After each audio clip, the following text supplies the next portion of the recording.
Hi, the movie story here. Today I will show you a crime, drama, thriller film from 2020 titled Run, Hide, Fight. Spoilers ahead. Watch out and take care. Our protagonist is Zoe Hull, a teenage girl struggling with the death of her mother. In fact, she thinks she can still see her around and even has whole conversations with her. This has caused her to shut down emotionally and has also put some strain on her relationship with her father, Todd, who is trying his best to connect with her through activities like teaching her to hunt. It is during one of these hunts that he passes on some important wisdom to her. She must always take care of unfinished business. The advice resonates with Zoe, so when her shot doesn't finish off a deer, she ends its suffering by hitting its head with a rock. After returning from their little hunting trip, Todd tells Zoe that maybe they should see a therapist again because Zoe is cutting herself off from everything she cares about. This comment angers Zoe, and they start arguing over it for what obviously isn't the first time. Luckily, they are interrupted by her best friend, Lewis Washington, who has come to pick her up in his car. On their way to school, they exchange insults with some bullies in another car. They also notice their classmate Chris Jellick planting a strange device in the middle of an open field, but they think it's just a prank. At school, Lewis tries to ask Zoe to prom, but Zoe dislikes the idea. Lewis thinks Zoe is shutting down too, which irritates her the same way it did with her dad. She leaves for the bathroom after Lewis accidentally spills a drink on her and finds Anna Jellick moving the ceiling panels. Anna leaves the bathroom in a rush, so Zoe takes the opportunity to check the panels she had moved, but finds nothing behind them. Several incendiary devices are set off around town, except for the one Kip Quaid leaves at the school's front office. Having so many fires burning at the same time means the roads are clogged, and first responders like law enforcement and firefighters are overwhelmed. At school, a van suddenly crashes into the cafeteria, carrying two armed teenagers, the leader, Tristan Voy, and Chris Jellick. They're soon joined by Anna Jellick and Kip Quaid, who are also carrying weapons. After shooting various students, Tristan asks everyone to use their phones to tell their parents what is going on. Lewis calls his mom and leaves a message telling her he doesn't have any regrets. Meanwhile, Zoe learns what is going on thanks to a wounded girl who enters the bathroom and dies there. She escapes by crawling through the bathroom ceiling and falls into the school kitchen, where the cook is also hiding. When Chris comes to investigate the noises, the cook tries to confront him, but he shoots her. Zoe leaves the building through the back door after he is gone. After everyone is done talking to their parents, Tristan borrows a phone and calls the school's front office to tell them about the shooting. The rules say they need to confirm the information before they can call a lockdown, so Tristan asks all the students to live stream with their phones and tells the video hosting companies not to interrupt the streams, or he will have to shoot people. As he starts giving a speech about entropy and truth, the school's principal and security guard arrive at the cafeteria to get their confirmation. The principal tries to talk Tristan down by apologizing for not listening to him before, but Chris shoots him while allowing the guard to escape. Tristan asks everyone to turn off their recordings except for the one with the most viewers, which happens to be Lewis and his streaming on the school's social page. He is tasked with following Tristan around and recording everything, and the hostages are ordered to barricade the hole the van made in the wall. Outside, Zoe considers leaving but comes back when she hears voices. She stops a group of students from entering the school and warns them of what is going on. They all leave except for Zoe's friend Cora, who agrees to help Zoe warn the other classes still inside. One of the teachers thinks they're pulling a prank and ignores them, so to have better luck with another classroom, they break a window. This time they are heard, and the whole class escapes through the window while Zoe activates the fire alarm. This proves to be useless because Anna goes into the electrical room to disable the alarm and cut off power. Right after the school's front office calls for a lockdown, the homemade bomb Kip left there earlier explodes. The police finally arrive then, and Sheriff Tarzi starts closing the perimeter. The situation is finally making it to the news as well, although they are not showing the stream. They are recording from outside. Irritated, Tristan tells the phone camera that the public wants to see him, not some reporter. Meanwhile, Zoe is searching the school to tell any remaining students to get out, but Anna finds her and starts shooting at her. Her leg is wounded before she manages to run away and hide in a room filled with balloons that allow her to sneakily jump on Anna when she follows her. The girls fight for the gun. Zoe overpowers Anna and shoots her. With Lewis still recording, Tristan goes to the Spanish classroom to take those students with him to the cafeteria. The teacher tries to reason with him, but Tristan responds by making her take off her blouse. He is about to touch her inappropriately when Lewis interrupts him by saying he has some questions from the watchers, effectively taking Tristan's focus away from the teacher. He wants as much attention as possible, so he is willing to answer those questions.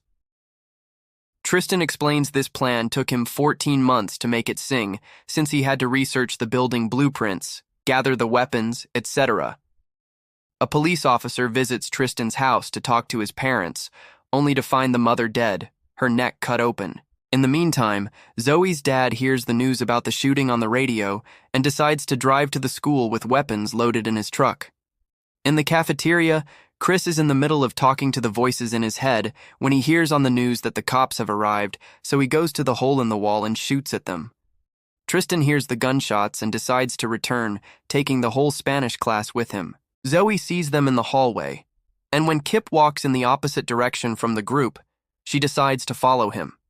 He is trying to get to another classroom filled with students, so Zoe appears in front of him to call his attention and get him to chase her. She takes him through a slippery floor, and after he falls, she unloads a fire extinguisher on his face and also hits him with it. Kip is dragged to the auditorium and handcuffed to a chair, and he confesses to Zoe that he is doing all this because of a bullying incident in middle school that, in his eyes, has never ended. Zoe thinks he is disgusting and pathetic for using that as an excuse for cold-blooded murder.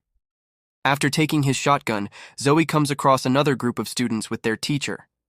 Wanting to help them escape, she borrows a phone and calls Cora, who hands her phone to the sheriff so they can coordinate a plan.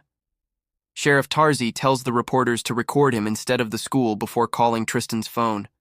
He distracts him with conversation while Zoe safely guides as many groups of students as possible to the exit.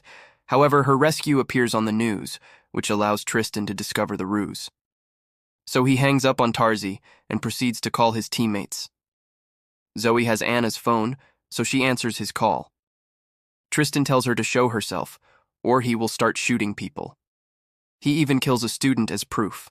After telling him she will be there, Zoe returns to the auditorium and frees Kip, who is feeling guilty for what he has done and wants to die now.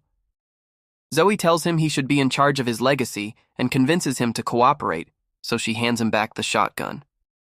While Todd sneaks into the school grounds and gets his weapon ready to help his daughter, Zoe makes it to the cafeteria, and Tristan starts asking her questions for the stream.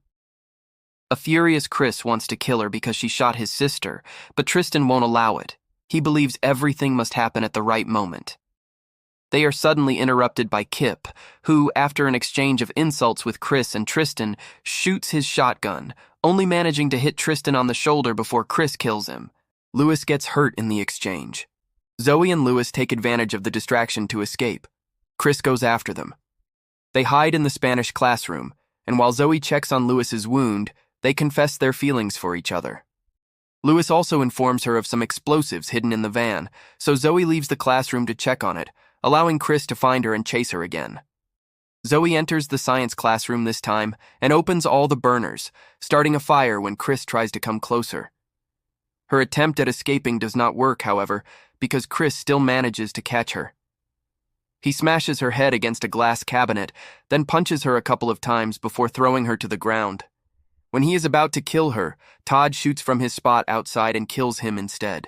The police approach him as soon as they hear the gunshot, and Zoe can do nothing but watch through the window as they arrest and take her father away.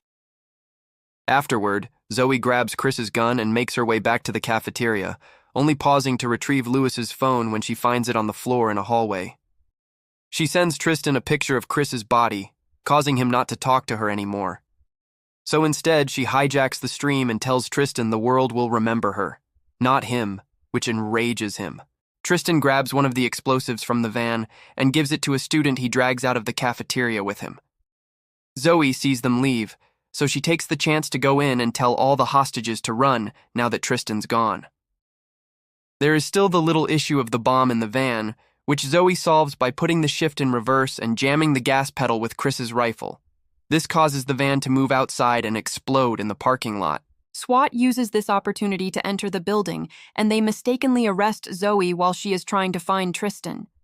An explosion coming from the next room reveals Tristan's body, and while the SWAT takes care of it, Zoe sees her mother, who tells her she loves her and wishes her goodbye before disappearing for good as Zoe cries her heart out. Outside the school, Sheriff Tarzi frees Zoe, shakes her hand, apologizes for the incorrect arrest, and praises her actions. Zoe responds by asking him to allow her to see her father. Todd is inside a police car, handcuffed, but he still has a heartfelt talk with his daughter. They repair their relationship and reassure each other of how important they are in their lives. After making sure Lewis is fine, Zoe notices Tristan sneaking out of the school. He had faked his death by changing his clothes with the other student, so cops would initially think the burned body was his. She recovers Todd's rifle and follows Tristan into the woods, where he is getting some money and a passport out of a box he had hidden under a bridge as part of the plan. Zoe does not hesitate to shoot him from afar, then comes closer, noticing the shot was not enough to kill him. She mentions the advice on unfinished business her dad had given her while hunting and picks up a big rock to finish Tristan off.